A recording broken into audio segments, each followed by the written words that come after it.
the world is the metaverse and your gap year related? If this doesn't make any sense to you, have a listen to this week's episode of the Gap Year podcast, where we're going to explore how do you get digital credentials on your gap year in order to set yourself up for future success and how to make the algorithm work for you. Now, if this all sounds like a different language, we will break it down for you in this upcoming episode. So take a listen.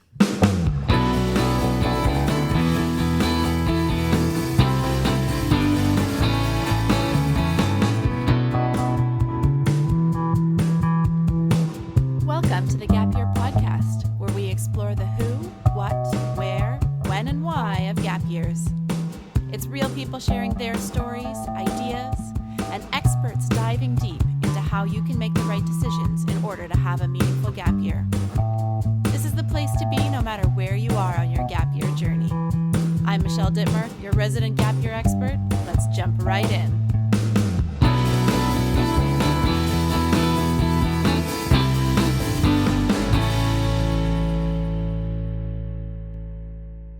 There and welcome to the Gap Year podcast. My name is Michelle Dittmer and I am your host and Gap Year expert.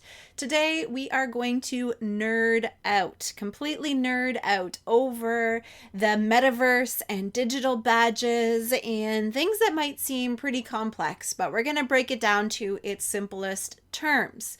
And why are we going to do this? We're going to do this because fake news has been such a huge topic of discussion over the past few years.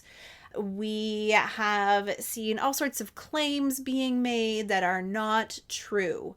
We hear stories of people buying reviews or likes or followers on social media. We've heard of people creating phony profiles or phony business web pages or charity web pages.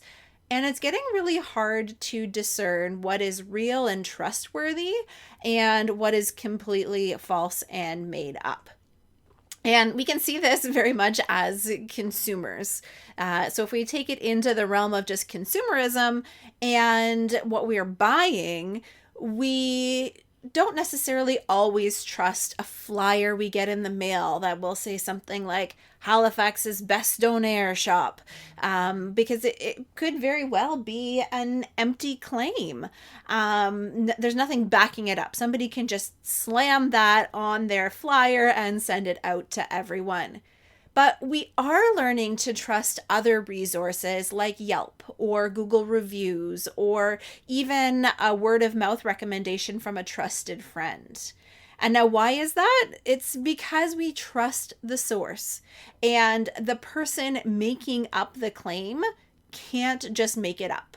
So somebody on Yelp or Google reviews can't necessarily have all of those reviews made up. They're coming from real people. So there's a trustworthiness that's happening there.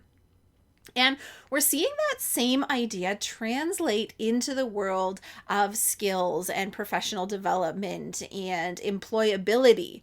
Because anyone can claim that they are proficient in using Microsoft Excel or in speaking Mandarin, but how true are those claims and who's backing up those claims? And we're seeing more and more that this is what employers are asking these days.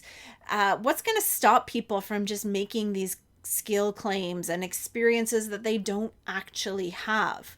Employers are hiring people based on what they see and becoming disappointed when that employee is not proficient in Microsoft Excel or cannot speak fluent Mandarin as they claimed on their resume. So we're really looking for something that's going to enhance the validity of these claims that we make. So enter digital credentials.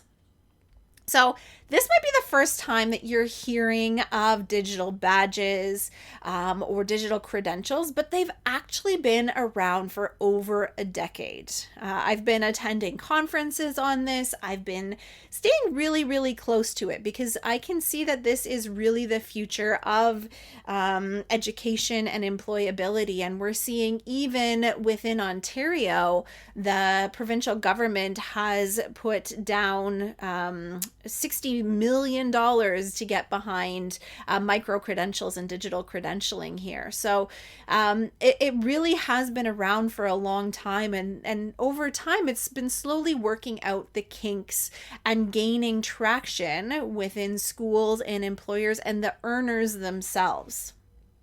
So to give you a little bit of context, digital badges are kind of the Girl Guide badges of the 21st century.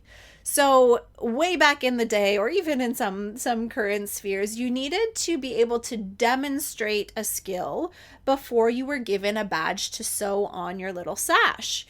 So you needed to show that you had developed that competency and somebody would award you that badge. And so really, it's the same thing translated, but just to the digital space, because having a sash and carrying that around isn't necessarily very practical or very translatable into a world where we are so much more digital. But so let's break this down. Let's look at the anatomy of what this digital badge is. So we need a digital badge itself, which is a digital piece of collateral. So usually it has some sort of image associated with it. And then behind the scenes, there's a whole bunch of metadata that is completely transparent. So people can actually click on it and they can see, who was this badge issued to? Who was the badge issued by? What date was it earned? What is the specific criteria that the earner needed to demonstrate in order to be able to earn this badge? Some of them even have expiry dates on them, or they hold endorsements from other people that will also stand behind it. So there is this digital piece of collateral that is just jam-packed with so much information for people to actually be able to dive in and see that this is truly belonging to the earner and what they needed to do it to earn it. So again, there's a third party issuer standing behind the fact that you have this skill or this competency or this experience and saying, no, this badge belongs to the earner and they can display it anywhere they want. So some people will post it on their social media. Maybe they'll just write it on their LinkedIn profile that they have it. But really the most dynamic space to be using this is on your LinkedIn profile, which everyone should have, by the way. Even if you are a high school student or a recent high school grad, what a great project to do on your gap year is get that LinkedIn profile up and running. So we've got this badge, but it has to be issued by an issuer. So this is a group or organization that's going to create the badge in the back end, and they're going to be able to back up or stand behind the person who has earned it. We're going to be able to say that, yes, so-and-so has completed the required criteria to be deemed proficient in this particular task. So we've got the earner that gets the badge, we've got the issuer that creates the badge, and then we have this badge itself that can be given a home perhaps on LinkedIn. So like I was saying, what can you do with this badge? Really, the most popular and the most useful place to put it is on your LinkedIn profile. So this takes some of those kind of nebulous claims into backed, official confirmation of a skill or competency or experience that you have been part of. And what it does is it allows that anyone can verify that it's real. They can dive in deep and learn more about what was needed to earn that badge. And they can see the proof that you are telling the truth about the skills and competencies that you have. So I think it's just such a forward-thinking tool. And we're starting to see that this is becoming more and more important as we get into the world of algorithms and AI and curated content. So let's jump into this metaverse thing a little bit. So why is it so important that we build this virtual profile as we move forward into the future of work? So we hear about the metaverse, and people have various levels of comfort and knowledge about this space. Basically, the metaverse allows us to have our physical being and our physical skills, competencies, interests be represented in a digital space, which is really, really cool. Some people have this idea back to when The Sims was a really popular game where there was a simulation of real life and there were various characters. And that might be familiar to you and that might be what you're thinking, but it goes beyond that. Or perhaps some of our gamers, they have particular characters or profiles in the games that they play that can be leveled up or acquired new skills or new armor or weapons or even building experience points. But the metaverse is allowing us to build a virtual representation of who we are, both personally and professionally, so that it can be searchable, so that we do have this ability to communicate what is important to us and what we're bringing to the world in a digital space so that other people can see it, and other people from around the world. We can show off all of the things that we are in this digital space rather than just those who physically come in contact with us in person. So as we become more globally connected, it's going to be more and more important to get this out there into a digital space. So years and years ago, resumes were sufficient for getting a job. That was for 100 years how you went about getting a job. You have your CV, it lists your experience, it lists your education, and off you go. Then we saw that morph into having a LinkedIn profile, which is still very, very crucial in this process. And now we're moving a step even further into this digital space where having digital badges and credentials can really enhance how you represent yourself in the digital world. So really, it's all about being able to showcase your skills and your competencies and all of the amazing things that you are doing, because it's going to allow you to connect with people and opportunities in the digital space through incredible algorithms. So algorithms are a way that technology functions to be able to provide you with things that are more relevant to you. So with technology, the algorithms can read your digital footprint and they are curating content for you constantly. So think about when you're talking about toothpaste or you look at that one ad for horseback riding lessons and all of a sudden your social feeds are just full of content supporting that thing that you're looking for. So in the same way we see that, again, the analogy from the consumer space into the professional space, we want to be matched with people and jobs that are aligned with our interests and things that we're good at. And so in the same way that when we put things out on social media or we do those Google searches and we get tagged in the back end of all these folks and we get targeted for some of those consumer options, we want the same thing to happen, but in a professional space. We want to be presented with job opportunities or travel opportunities or volunteer opportunities that align with our interests and things that we're good at. So we can be more in control of this by putting out there into the digital world the things that we've been working on and the skills that we have, so that recruiters or companies or even just the algorithm in the back end of LinkedIn, they can actually read our page. They can't read our minds. What's going on in our minds, what's going on offline, these algorithms and these companies and recruiters, they can't search that.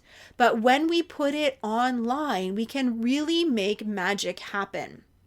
Now, people have always said to me that I've been lucky in all of the things that I've been able to do and achieve and connect with throughout my career. And while I'll say that luck plays a small part of it, in terms of who I was born to, the skin color I have, a lot of the privilege that I have, that falls into the luck side. But the amazing things that I have done in my life, they come a lot from putting myself out there, about speaking up about what I want and what I'm good at, and allowing that knowledge when I put it out there, allowing other people to find that of me and connect with me for opportunities. Now, getting digital badges and credentials and creating a very professional LinkedIn profile will help you to be able to harness some of that superpower by playing into the ability to get these things into the digital space. You will then receive more content that is curated specifically for what you're looking for. So this digital space isn't something to be feared. It's something to embrace and to make it do the work for you. It's a lot easier for the algorithm to find you your dream job than it is for you to go out and hunt it down. So let's lean into that. But obviously, this is helpful for everyone, but we are a gap year podcast. So let's connect this back to the gap year space. My first recommendation is that you check out our Gap Year Ambassador AJ's video, and we'll link to that in the show notes here. He talks about all of the things that he was able to do on his gap year and get recognition for, and get badges or get certificates. And he has them all on his LinkedIn profile. So I highly recommend not only watching his video about that, but also checking out his LinkedIn profile. You would think that AJ is 1,000 years old, but based on all of the things that he's done. But I really want you to see that all of these things are digital credentials that are working in his favor by documenting what he has done. And it literally paid off for him getting a scholarship to U of T. Definitely check out that resource. It is a great one.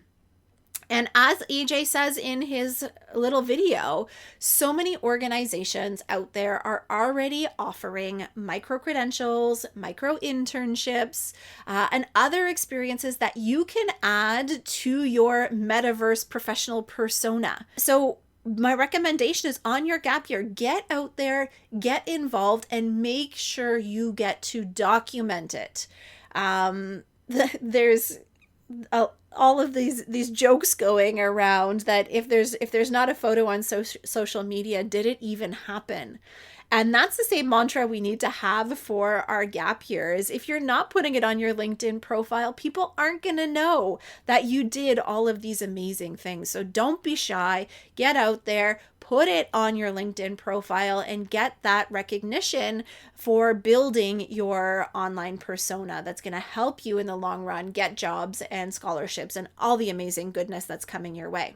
Now, here at CanGap, we do offer a digital credential for your gap year. This is an international award called the Student of Leadership and Humanity Award. And again, we'll link to this in the show notes so you can check it out. And it's based on your gap year, the flexibility you have on your gap year to develop some foundational skills that are really going to not only support you in life, but also support you professionally. So throughout the process of earning this digital credential, you're going to be working on things like goal setting. You're going to work on personal identity. Who are you? How are you showing up in the world? You're going to work on career planning. So where do you want to take your professional career? We're going to look at health and wellness. We're going to look at financial literacy. We're going to look at mentorship. How do you find a mentor? How do you leverage that mentorship relationship? And we're going to tap into project management. All of these skills are in high demand from employers, and they're not necessarily the things that you can get from heading off to university. So they are skills that you're going to use in your everyday life, and documenting them and getting them on your LinkedIn profile are going to make opportunities more available to you. And really, the Student of Leadership and Humanity process is a really great introduction to a life of professional development and investing in yourself and furthering your growth, both personally and professionally, so that you can get an advantage for your future while still having lots of fun on your gap year. And I think that's really, really essential, is that we are not looking to make more work for your gap year. We just want to be able to capture all of the learning and growth that's already happening on your gap year and translating it into a currency that you can use to get jobs, scholarships into school, and so that you can make the algorithm work in your favor. So that is how we want you to leverage your gap year in the metaverse and getting things up and posted so you can get a leg up on the competition and feel good about how much you are growing, changing, and accomplishing as a human being. If you have questions about this or want to talk more and nerd out with us, by all means, feel free to book a chat with us. We would love to take you on a tour and show you how you can earn the Student of Leadership and Humanity on your gap year. Have a great one, and until next time, my friends, keep on adventuring. This episode is brought to you by the Cooperators, one of our incredible corporate sponsors. We couldn't be more grateful to the Cooperators for investing in the young people of Canada. They truly believe in the power of the voice of young people and love to support in their development. Thank you so much, Cooperators, for believing in CanGap and for supporting so many young people through their transformative journey on their gap year. Cooperators is the lead sponsor on our Student of Leadership and Humanity Award. This is an award that recognizes students as they develop skills over the course of their gap year. And Cooperators sees how this tool can really support students on their journey during their gap year as well as after their gap year. Thank you so much, Cooperators.